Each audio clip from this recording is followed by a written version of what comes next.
اللہ تبارک و تعالیٰ جب کوئی واقعہ سناتے ہیں قرآن کریم میں، وہ محض ایک داستان نہیں ہوتی، محض ایک افسانہ نہیں ہوتا، اس کی ایک ایک چیز میں سبق ہوتا ہے، اور اس میں سبق ہوتا ہے ہمارے لیے یہ جو سکھایا کہ انہوں نے یہ مانگا تھا، ہم نے یہ کیا۔ کیا مطلب ہوا اس کا؟ تم بھی مانگو، تم بھی ہم سے اسی طرح مانگو، اور جہاں تمہیں دشواریاں پیش آ رہی ہوں اور تمہارے سامنے رکاوٹیں ہوں دین پر چلنے کے لیے، تو وہاں ہمیں پکارو، ہم سے مانگو، یہی مانگو، ربنا آتنا من لدنک رحمتا وہیئ لنا من امرنا رشدا۔ آج لوگ کہتے ہیں کہ جی دین پر عمل کرنا بڑا مشکل ہو گیا ہے، سارا معاشرہ بگڑا ہوا ہے،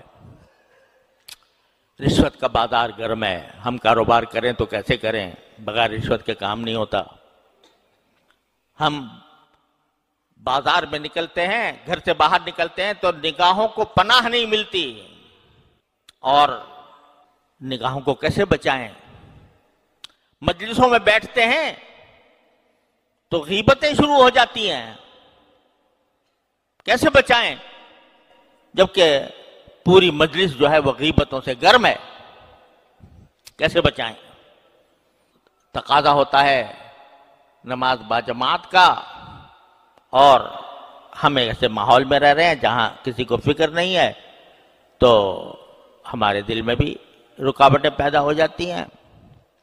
غرض سارا ماحول ایسا بگڑا ہوا ہے کہ اس میں ایک تنہا آدمی کیسے اس طوفان کا مقابلہ کرے؟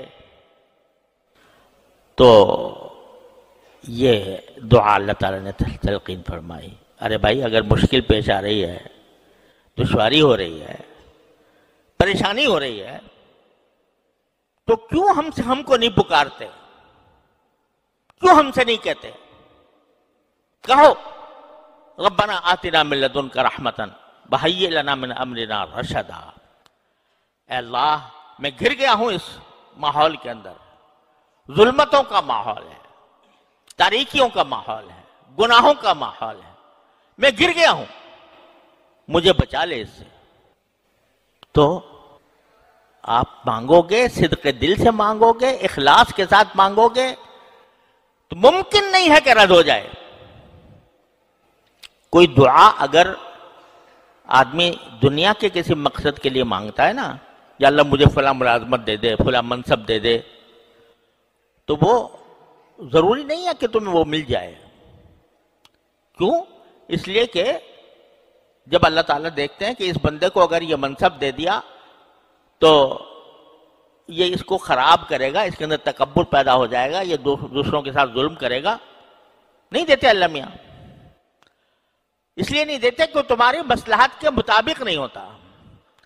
لیکن اگر تم اللہ سے دین مانگو، صلاح مانگو، گناہوں سے بچنے کی توفیق مانگو، طاعات اور عبادات کی عمل کرنے کی توفیق مانگو، اور صدق دل سے مانگو، تو اللہ تعالیٰ کے ہاں دینے کی کوئی کمی نہیں۔